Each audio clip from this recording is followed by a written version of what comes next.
For me, Ohio State at 1 is very easy. And the debate is between resume and performance, what happens with Indiana and Miami at 2 and 3? I think Ohio State has actually separated themselves out. And the reason is not only are they the defending national champion, but they're better.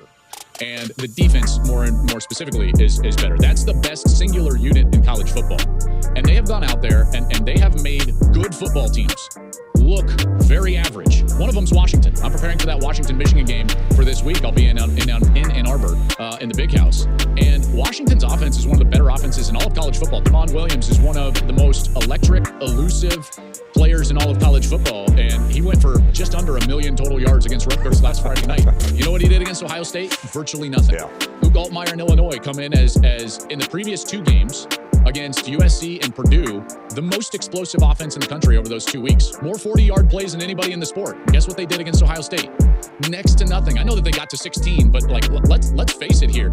It was such tough sledding. There was no way that once Ohio State built a multiple possession lead that I saw them coming back in that game. And because of that, Ohio State hasn't even had to shift into third gear offensively. They have run one of the most conservative game plans in all of college football, even with the talent on the outside.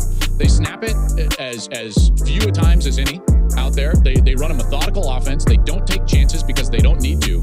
So then the question becomes like, well, what happens when they do shift into third gear? Remember Tennessee last year? Remember Oregon last year? Because that's still available to them. That's still available to go to Jeremiah Smith 10, 15 times a game, have Carnell Tate on the other side, throw the football down the field. When they do throw it down the field, which is very minimal, Julian Sainz been the most accurate downfield passer in college football. He's still one of the most efficient players in college football, still leads the country in completion percentage.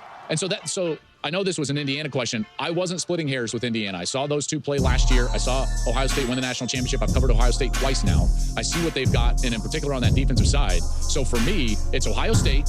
And then, okay, now let's take a picture and let's start to debate between Miami and Indiana. And Indiana's got the singular best win over Miami, even though Miami's got some good ones. And Indiana looks more balanced at this point. I do think